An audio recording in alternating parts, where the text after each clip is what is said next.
Olá, vestibulindos e vestibulindas! Hoje é um dia lindo para construir o seu 1000.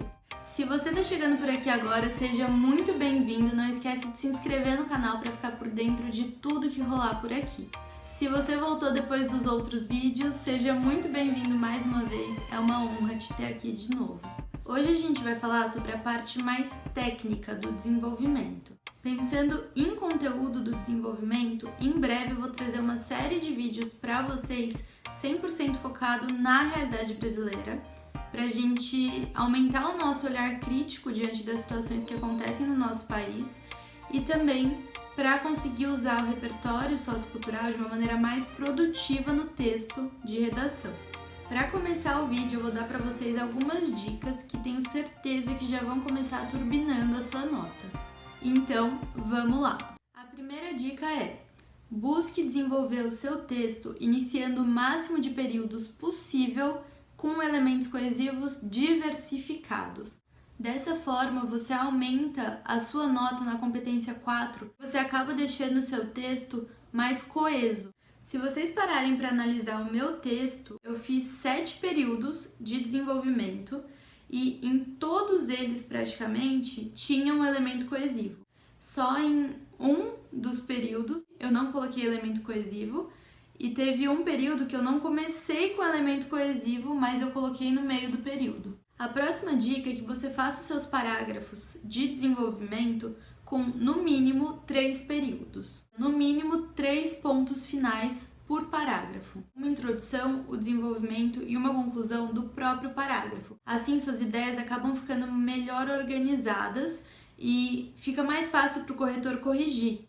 Outra dica muito valiosa sobre desenvolvimento é que os textos motivadores não estão à toa na prova, tem um motivo deles estarem ali. Você vai usar esses textos para extrair e principalmente para analisar dados e informações que são fornecidos na coletânea. Vamos combinar que às vezes a coletânea mais atrapalha do que ajuda. A do ano passado, por exemplo, estava péssima, horrível aquela coletânea. Tinha gráfico, dados sem fonte, um negócio meio bagunçado. Mas apesar disso, sempre dá para aproveitar alguma coisa daqueles textos, daqueles dados que são fornecidos pela banca examinadora. Não esquece de colocar a fonte dos dados ou citações que você usar na redação, que você tirou da coletânea, ou de coisas externas que você trouxe para a sua redação. Se você não coloca a fonte, você acaba dizendo para o corretor que você tirou aquilo da sua cabeça. Ano passado eu tive um sério problema com esse negócio de fonte, porque não tinha fonte. Se não me engano, tinha o site de onde foi extraído um gráfico com dados, não tinha a fonte oficial. Aí eu coloquei na minha redação, dados oficiais do governo. Para conseguir construir um bom desenvolvimento, você tem que ter muito clara a ideia de tópico frasal. Tópico frasal é a ideia central do seu parágrafo, é aquilo que você vai desenvolver no parágrafo. É como se fosse um pisca-pisca. Você coloca no começo do parágrafo de desenvolvimento para falar para o seu corretor: olha, nesse parágrafo eu vou desenvolver sobre isso. Quando você escreve as causas da sua introdução, você vai pensar qual é o resultado daquela causa ou de onde aquela causa vem. Dito isso, agora a gente vai entrar na parte mais estrutural do desenvolvimento. Respira fundo. Muita gente tem medo do desenvolvimento do texto porque não para pensar que o seu desenvolvimento está intimamente relacionado com a sua tese. Se você faz uma introdução bem estruturada, bem objetiva e clara, não fica difícil desenvolver o texto. Pensa sempre na tabelinha que está lá no Drive, antes de começar a escrever a sua redação. Por experiência própria, funciona isso que eu tô falando. Se você colocar na sua tese 2 causas para o problema do tema, elas têm uma ideia de adição. Por consequência, os seus parágrafos de desenvolvimento também vão estar atrelados por uma relação de adição. Tomando a minha redação como exemplo, mais uma vez, eu apresentei 2 causas para o problema: ineficiência do Estado e cultura de aceitação por parte dos brasileiros. 2 causas. E aí, como elas têm relação de adição, lá no desenvolvimento você vai usar essa relação de adição também. Então, o primeiro parágrafo de desenvolvimento eu comecei com em primeiro plano e o segundo parágrafo de desenvolvimento com ademais. A gente vai entrar agora na fase receitinha de bolo da Ana Fravinha. Eu vou mostrar para vocês exatamente o que eu fiz na minha redação, para vocês tomarem isso como base. Como eu já disse, eu não sou professora, então não tenho como mostrar para vocês 1001 estratégias. Eu tenho como mostrar que eu usei e que deu certo. Eu sempre gostava de, nas minhas redações, colocar no desenvolvimento uma intertextualidade, alguma coisa que eu trazia de fora, um repertório sociocultural. E aí eu aproveitava a coletânea para extrair e analisar alguns dados que são fornecidos. Vamos começar pelo primeiro parágrafo de desenvolvimento. Praticamente todas as minhas redações eu treinava começando o primeiro parágrafo de desenvolvimento com em primeiro plano, vírgula. E aí agora entra o tópico frasal 1. No meu caso, o tópico frasal 1 foi: qual o resultado da causa 1 que eu apresentei na minha tese?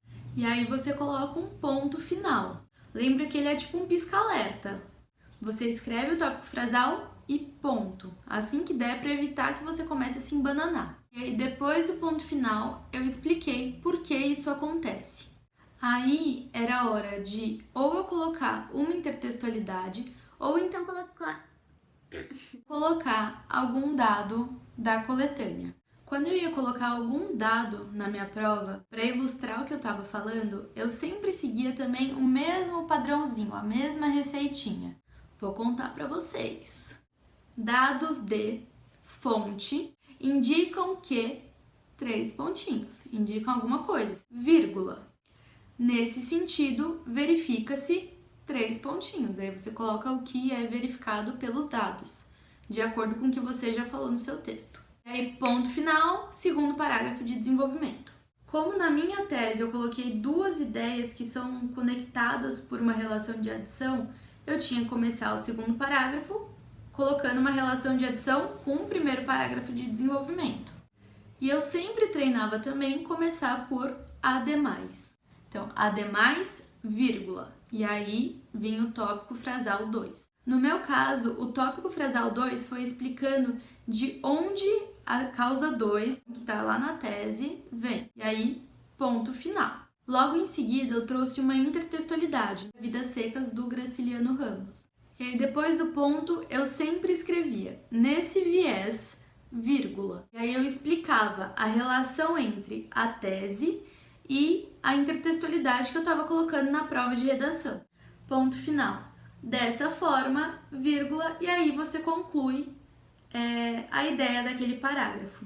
É claro que às vezes a gente fica idealizando um esqueleto para a hora da prova. Na hora do vamos ver, você acaba fazendo algumas adaptações, algumas modificações, e tudo isso é normal, faz parte. Mas é bacana que você já vá com o olhar direcionado na sua redação, para você já saber mais ou menos o que você vai fazer na hora da prova. Tenta deixar tudo o mais objetivo que você conseguir.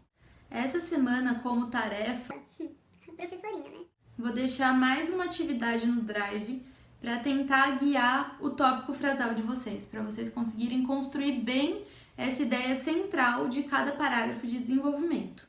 Não esquece de olhar a tabela da semana passada e preencher para você conseguir construir uma tese bacana. E aí agora a gente vai começar a construir o tópico frasal para construir a introdução e o desenvolvimento conectados. Eu espero que vocês tenham gostado do vídeo, que ele tenha esclarecido alguns pontos, tirado o receio de vocês em desenvolver o texto e colocado no coraçãozinho de vocês que vai ficar tudo bem, que é possível, que o 1000 vem. Não esquece de dar aquele like no vídeo se você gostou. Compartilha com os amigos pra gente continuar estendendo esse projeto. Eu tô muito feliz que a gente passou dos 500 inscritos. Eu fico à disposição para dúvidas, feedbacks positivos e negativos. Tamo aí pra isso. Um beijo, se cuidem.